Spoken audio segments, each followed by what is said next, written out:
Now in this box, I have a pair of football boots which have a feature which I've hated, I'd say, for a very long time. I've always felt that it was just kind of in the way and unnecessary, and brands themselves even thought it was unnecessary and got rid of it a long time ago. But in recent years, they've brought it back to their most top spec football boots. And you know what, a lot of people have raved about them, so I thought, you know what, maybe I'm the one that's wrong, so I want to see what the hype is. And if you can't tell by now, I'm talking about the Adidas Predator with the folding tongue.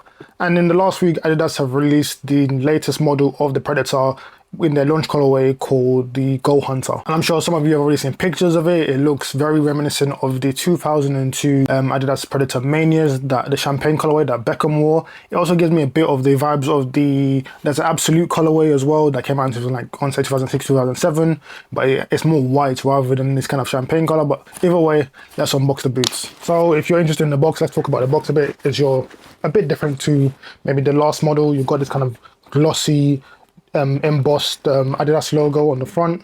We've got Adidas Football written here as well, and then on the front Adidas Football as well. But let's open the box and see what's inside. So like most elite tier boots, you're going to get, of course, your drawstring bag. This one's a bit different to the last model. The last model had a perforated bag with like holes in it. This one's just like your own kind of solid bag that you usually get from other brands. I'm a bit disappointed. I actually like the kind of perforated drawstring bag instead. You know, it allows your boots to air out. You don't get like all that kind of, if you leave them in the bag, they don't get all like mucky and, you know, steamy and dirty and the odor lingers.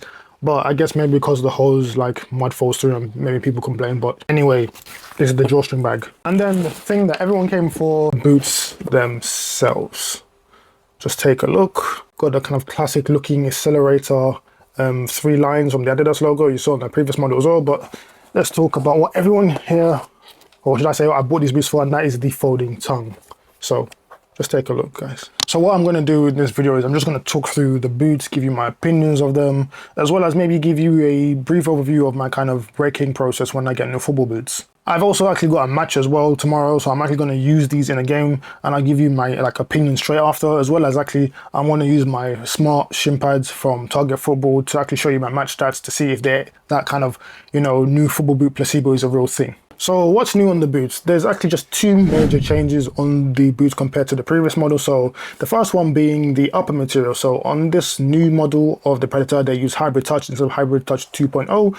No, they've not gone backwards. In many ways, they have maybe numerically, but in terms of just like how the performance of the boot goes, I think this is a positive. So this Hybrid Touch, I think it'll probably be similar to the one that we see on the Messi F50. It's a lot more flexible, thinner, more cushioned as well to some extent, and just more comfortable to wear. I've tried these on, but yeah, they already feel better than the previous model when you just initially put them on. And now the next biggest change is the stripe skin. On this model, it's a lot more minimalistic, but you can still see it's somewhat still aggressive compared to what we saw on the previous model. You can see it here, a lot more aggressive, covers more of the boot, and they kind of remind me of like fins on a shark. So, you know, sharks are predator, stripe skin, I guess that's quite adequate. And in terms of anything else, they're very similar. So like one of the biggest similarities is the outsole, which is carried on from the previous model, which was Control Frame 2.0.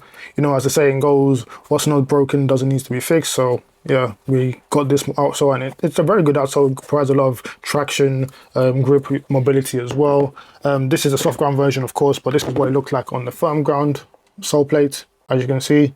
Very long studs. I would not advise using these on AG if you have a pair or want to get a pair. But yeah, that's pretty much it in terms of like similarities and difference. There's not too much going on, but yeah, let's get into like that kind of first breaking hack that I usually do with some of my football boots. Oh yeah, I forgot to mention, like all soft ground boots, they come with a stud key. So one of my favorite breaking hacks when it comes to new football boots is steaming them. So what I'll do is I get a steamer and I'll steam the inside of the boots, only the inside, for 90 seconds. Now what that does is softens up the boots so they're soft, pliable, and more easy to mold to your feet once you put them on. Once I have the boots on, I'll just go about my house or wherever I am, just waiting for the boots to like cool down, and they'll form more to my feet more quickly. So you can go to the toilet, you could cook, you could do some dishes, you could do some gardening, you could take a nap. Now this is the first time in a long time that I'm wearing a boot with a folding tongue. The first actual Predator I've actually worn with a folding tongue. So it's important that I ask probably the most important question when it comes to folding tongues and the adidas Predator, and that is, how on earth do I wear the folding tongue? So after doing some much needed research, I've narrowed it down to 4 options. So option number 1 is used by the likes of Trent Alexander-Arnold and David Beckham. The strap goes behind the first 2 studs, which drags the tongue all the way to the front, leaving half your foot exposed. I like to call this one, please don't step on my foot. Option 2, used by Zinedine Zidane and Jude Bellingham. The strap goes behind the first 5 studs, which is kind of like a neutral position. I like to call this one standard procedure. And here's where things get very interesting. I developed my own method called the tucked away. Essentially, you just tuck the tongue inside your boots, which offers an extra layer of comfort and cushioning on top of your foot. You can also put your foot fully strapped to act as an extra layer of lockdown. Innovation. And the 4th and final option, inspired by my friend Mark Griffin, I like to call this one, what the f***. Instead of using the strap around your studs, you use it around your ankle. And the flared up tongue can actually act as an extra layer for the top of your foot and your ankle. Incredible. And then you can also use the strap to help keep your shin pads in place. So which option should I go for? Let me know in the comments. So another kind of breaking hack that I sometimes use involves the insole. So sometimes with new insoles, they can be a bit stiff. And if you want something a bit more comfortable to make just that breaking period a bit more comfortable, what I do is I'll take the new insoles out of the new boots, and then I get an old pair of insoles and put them inside the new boots, because you know, the new insoles they haven't molded to your foot here, whereas the old insoles would have. And these are, for reference, the Wii Foot grip insoles. And then I'll just slot them in. And as I break in the boots a bit more, after a while, when the upper's fully broken in, I'll switch back to the insoles that came with the boot. But let's take a better look of these boots on feet. So this is what the boots look like on feet. In terms of sizing, I went for my normal 9.5 UK in Adidas. And I'm pretty happy with the length. In the forefoot, like in the toe area, there's pretty much next to no room. The boots are very snug. Lockdown in the midfoot and the heel also feels very good, as you can see. Well, to be fair, I'm wearing grip socks, but there's no initial kind of heel slippage or any kind of rollover from when I was wearing like normal socks to try these on anyway.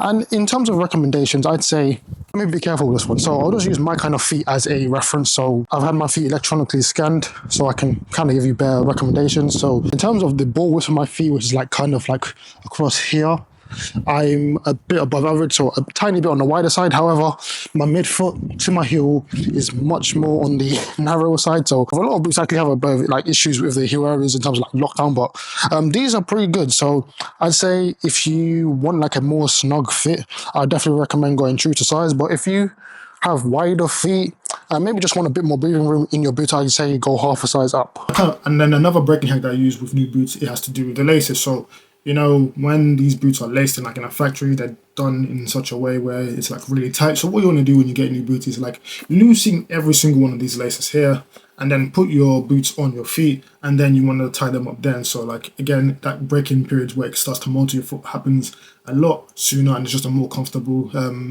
ride in general. Now, unfortunately, I was going to give you my match stats for the game I was going to play today, which is now Saturday, but because of Storm Dara, the games got called off this weekend. In terms of a full length like playtest and review, you probably get that in like a month's time, providing like all the games aren't called off. I just need a bit more time to actually play these boots properly and break them in, so I can give you a well-informed opinion on the boots themselves. And so you know when that video drops, make sure you're subscribed to the channel, and while you're here, like the video as well. But that's been it for the video, guys. Hopefully you enjoyed it, and thank you for watching. My name is Sub, this is Substanceable. See you next time.